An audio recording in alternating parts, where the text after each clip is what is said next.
Hi guys, welcome back to my channel. Today I have a haul for you guys. There's a lot of books. I think about 40, which is not ideal. These are all since my last haul, which wasn't that long ago, but there's still way too many for the time that it has been. Even if it had been a year, this is too many books. I cannot read this many books this fast. Why do I own this many? There is no rhyme or reason to this haul. This is just a huge pile of books that I will show to you as I show to you. So bear with me. So the first book that I have is The Lord of Shadows in the Dark Artifices series. This is the second book, which is a little bit peculiar because I don't own the first book, but there's a whole story behind this and I'm not going to go into it, but I do have this book. I'm very excited to get to the Dark Artifices, even though I'm only now finished the first book in the Infernal Devices. I literally just finished Clockwork Angel, so it's going to be a long time till I get to the Dark Artifices, but I do own the second book ready for when I do get there, that is. Next I have a copy of The Diviners by Libba Bray. Now hear me out, I am so excited about this because these covers I love. I know a lot of people don't, but they only really repackage them in America. I just kicked you, that's really good. They only really repackage them in America, and so the UK only really got the last two books in these covers. And I didn't want to buy a mismatching series, especially as I love this series, so I've spent a fortune on buying the first two on eBay from America. The second one hasn't arrived yet, it's got like a much longer date, but this one has, and I was halfway through the audiobook and I think I'm going to start again with the copy so I can tab it. But I do love this because it is an American book, so it is big and floppy, like that is big. But I'm really excited to own this, and I don't want to admit how much I spent on these books. I know that sounds stupid to some people to pay so much. It sounds stupid to me too, it is stupid, but I don't buy doubles of books, and therefore I feel like I can spend a little more to buy my favourite edition of a book. I'm just trying to justify it and it's not really justifiable. I have this book.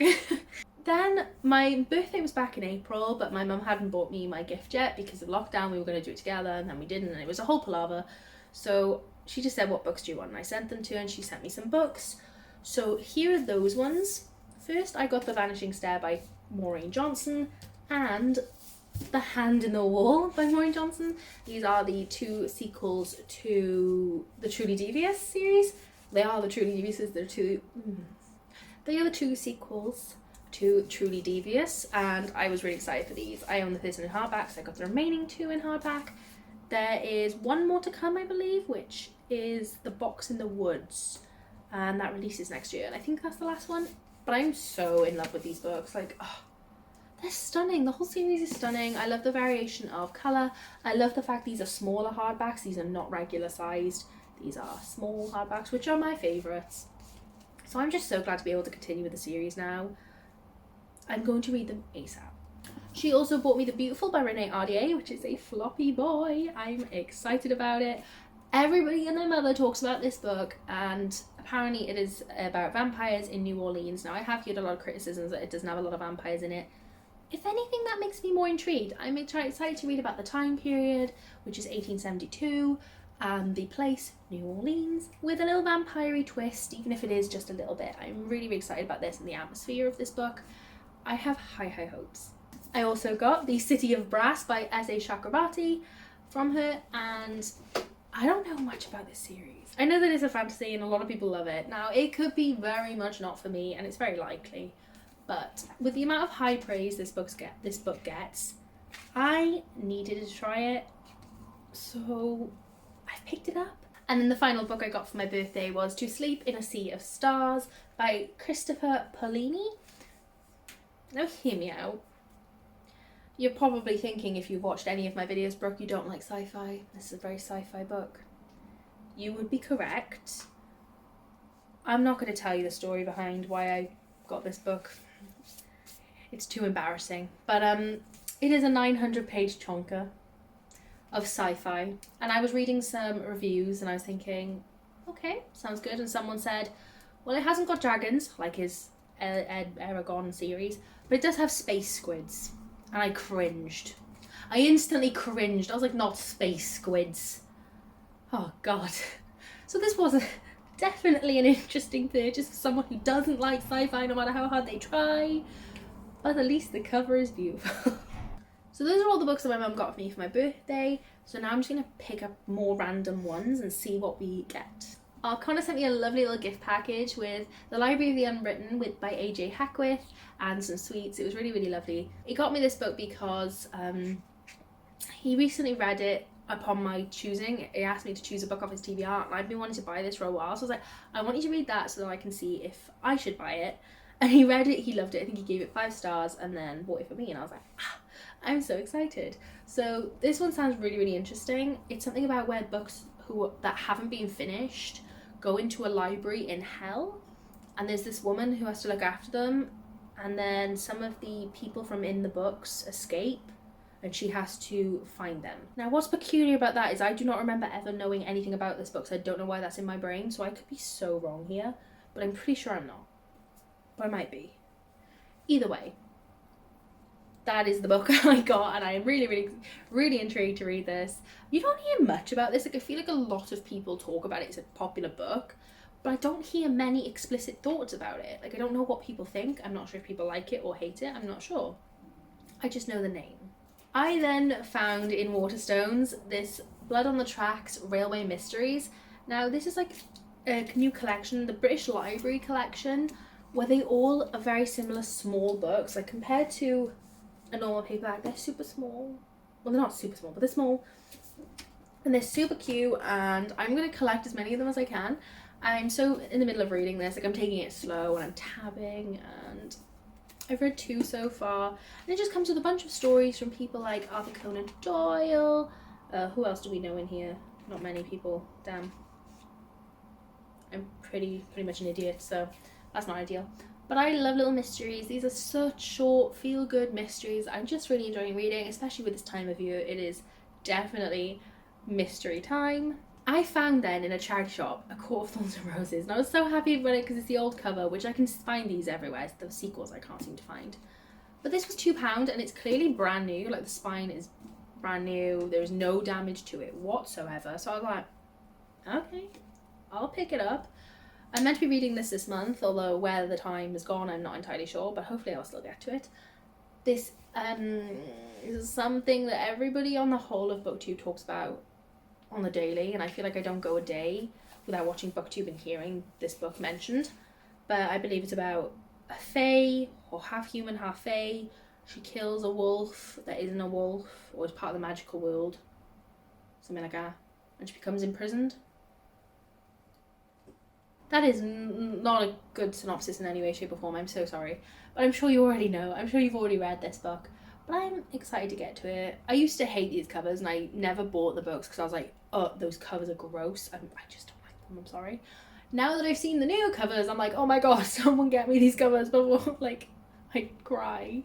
The new covers are gross, in my opinion. And I'm now on the hunt for these. I wish I just bought them when I could, instead of stropping about the naughty covers, the nasty covers then. I then received Girls of Paper and Fire by Natasha Nyan. This was a lovely gift from Celeste from The World of Reading. She was really lovely and sent me this book, and once again, I just love floppy books. Like, I just have an attachment to them. Now, I still haven't read this. I've had this for quite a while now, and I haven't read this still, and I do not know why, because I am eager to read this. Now, don't get me wrong, I don't really know much about it, because I want to go in blind. I know it's about, like, to me, when I heard about it from someone's video, it sounded like The Selection, but, like, much darker, and with, like, them rebelling against the king, not hoping to be part of the monarchy. But nonetheless, I love The Selection. I wanted to see a dark fantasy version of it. So if this is what it is in any way, shape or form, I'll be very happy. But either way, I'm sure I'm going to love this book, and I do not know why I haven't read it yet. I want to consume you. I then was very lucky to receive an Arc of Skyward Inn by Alia Whiteley. So thank you very much to Rebellion Publishing for sending me this. I'm super excited. I've not read this yet because it does not come out until March 2021. The 18th, in fact. So I haven't read this yet, and I probably won't be reading it anytime soon, purely because I'd like to read it close to the time. But this does sound super intriguing. I know, once again, sci-fi. This one sounds too good to pass up, okay? It's based in like a future world where this could be very wrong, where the humans have won the war, and I don't know, the war against what, I'm not entirely sure. And there's this inn, and these two people run this inn, and they're all happy as Larry, and then someone turns up and starts arising questions, and it brings around the question of, did the humans actually win the war? Not entirely sure what any of that means, but it sounds good. I like it. And also the cover. I don't know, I just think that is stunning. Obviously that's not the official cover, that's just got a quote from the book. Another arc I was sent was The Wolf and the Water by Josie Jaffrey. I have read this. I really, really enjoyed it. I gave it a 4-star. It is basically revolving around Atlantis before Atlantis sunk. So you are following, I cannot remember their names, oopsies, Carla, and her father dies in mysterious circumstances, and her mother remarries, and she is left with this step family, and some of them are nice, some of them are not so nice, and you follow her and her journey to leaving Capos. Hopefully leaving Capos. Does she? You'll have to read it and find out. I then bought myself a copy of The Deep by Alma Katsu. I've heard a lot about this. Now, when I bought it, I thought it was about the ghosts on the Titanic. Apparently not. Apparently it's something about a war nurse on the Britannic. I don't know how the Titanic comes into it. But it's definitely not what I thought it was going to be. And literally this morning, Lauren from Lauren's Library gave this a 2-star. And I was like, damn. Do you not see I bought a hardcover of this? I was clearly putting my energy into this. So, probably not going to like this. Damn, I love the Titanic, but I have no interest in the Britannic or the war. So, as they are not my interests, I am very worried about this. I'm still going to try it. I'm going to put my time and effort into it, but pray for me that it'll be more than a 2-star, because I'll be very, very sad. Connor then won a giveaway from Lauren's Library of The Southern Book Club's Guide to Slaying Vampires by Grady Hendrix, and he read this. He jumped the gun for Horathon. I was like, I gotta read this, and I did not blame him. And then he said to me, I know you're very eager to have this book. Would you like me to send it to you for you to read? And I was like, yes, please. I absolutely would like you to send that to me to read. Yes. And he did. And here I am. As you can see, I'm currently reading it. Well, I was currently reading it. I am 119 pages of the way through, and then I went, no, Brooke, this is the book club pick for Horathon. Stop it. I have now put it on hold. As you can see, I tabbed a lot of what I've read already. I've put it on hold until Horathon. But he was also I bought him this, The Perfect Child by Lucinda Berry, in like March maybe, and he read it, he loved it, and he said, you need to read this book. So we've always known that I was going to get this book. It's just been a long time getting it, and I don't know what it's 100% about. I remember him telling me, but oh yeah, he said it was a lot like the film The Orphan, where the child is basically the devil, and the dad likes her but the mum does not, and the child like breaks up the entire family.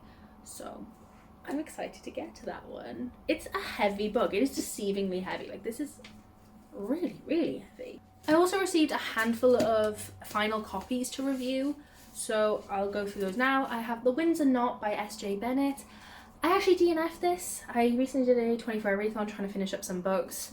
This was one of them, and I didn't get very far in, and I really, really didn't enjoy it at all. It just wasn't for me. It sounds really, really cool. It's basically that a murder happens at Buckingham Palace, and the Queen decides to like be the detective in the case, and she's like trying to work out who murdered this person. It was very funny, but in the end it became more of a comedy than a murder mystery, and I was starting to really, really get annoyed with it, so I decided not to continue with it. It does sound good, and if it sounds like you wouldn't mind a bit of the comedy in it, then you go for it. I also received a final copy of A Snowflake's Guide to Christmas by Dave Skinner. I love this. I gave it a 4-star. It is just a tiny non-fiction about how to survive Christmas with your family when you are a snowflake. A lot of this was so extreme, and obviously things you weren't going to do. And if you are one of those people that's like, don't push veganism in my face, then don't read this, because you're going to be offended by it, because it's basically for snowflakes. It's about people who want to be vegan and want to save the planet. Like, they're considered snowflakes. But also this book doesn't talk about snowflakes in a negative way. The first couple of pages it says about spinning the word snowflakes to be positive. Yeah, you be a snowflake. You be knowledgeable on these topics. So don't be offended that it's like calling vegan snowflakes. It changes the game.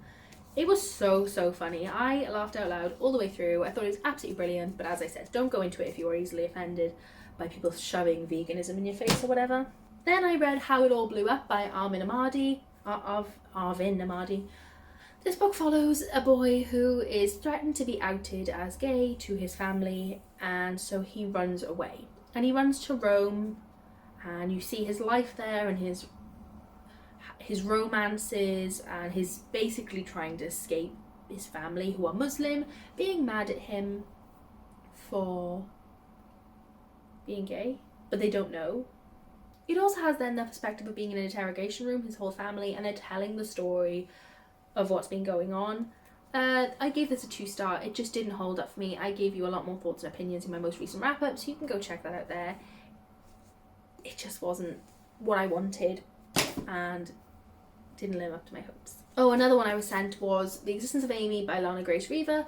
The author sent this to me themselves, and I love this. I also talked about this in my most recent wrap-up. I gave it a 4 stars.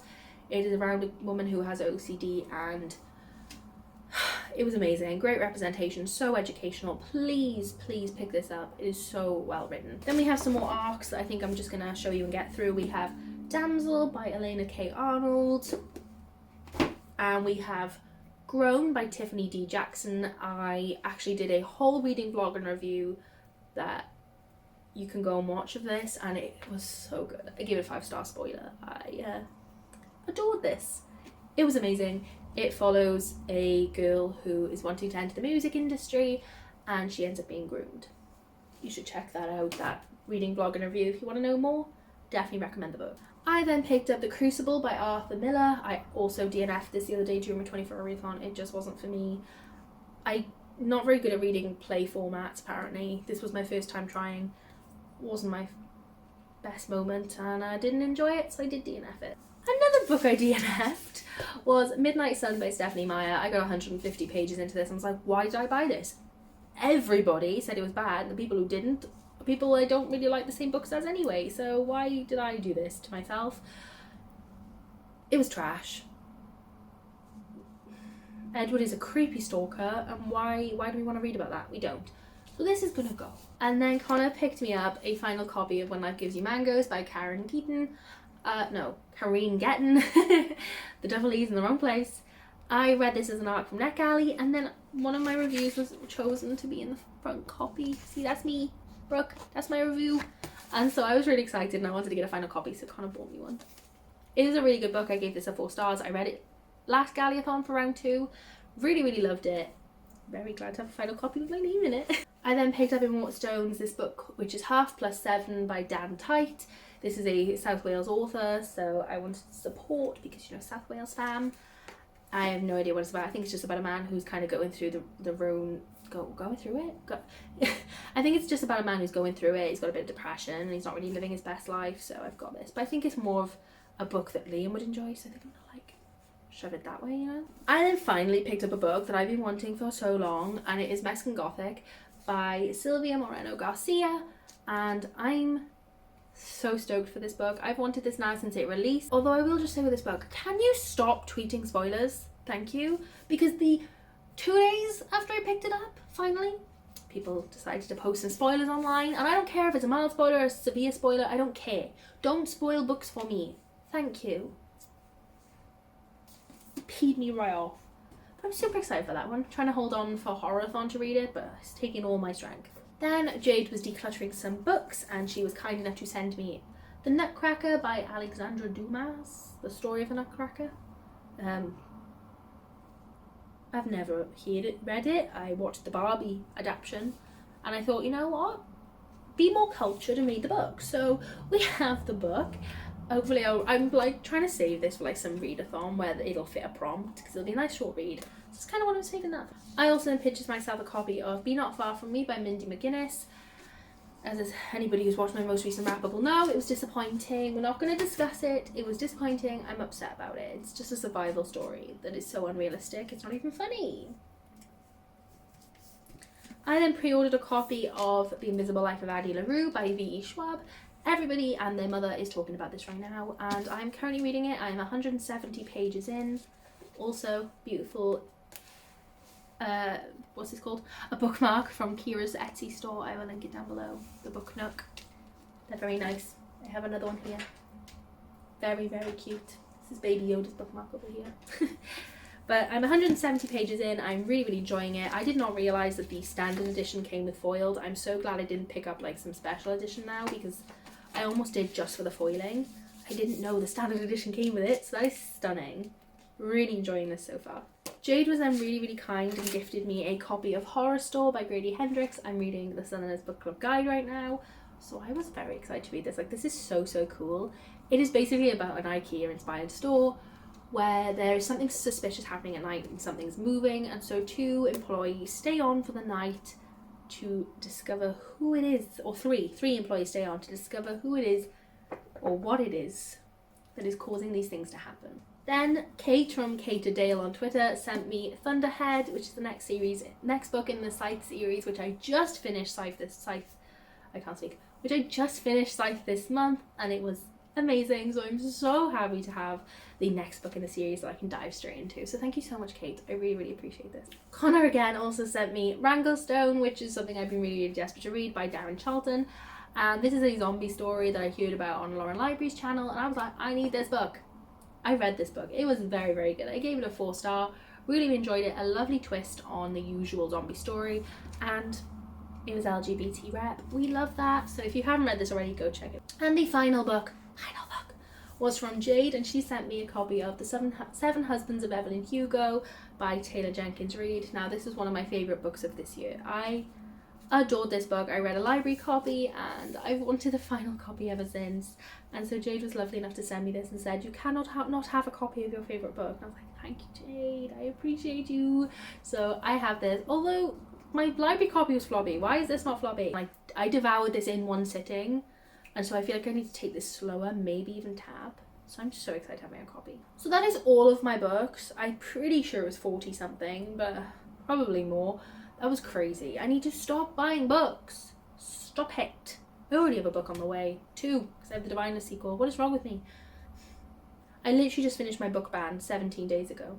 Maybe I need to go back on one. But either way, thank you for sticking around with this if you did. I try to be as fast as possible, but we already have a lot of footage, so we'll see. But thank you so much for watching. If you did watch it to the end, comment an emoji of an alien. Is there an alien emoji? I think so. Put the alien emoji in the comments and let me know what book you've bought recently that is your favourite. And I shall see you in my next one. Bye. Okay. You got this. It's getting heavy. Yeah, you got a big hardback on there now. Oh no. You do it. Oh my, it's good. Right. Raise it up. I cut your hands out. Hold it, I'll cut your hands out. It's fine. Ah! Take them off me right now. Oh my god, that is... You're gonna have fun with it.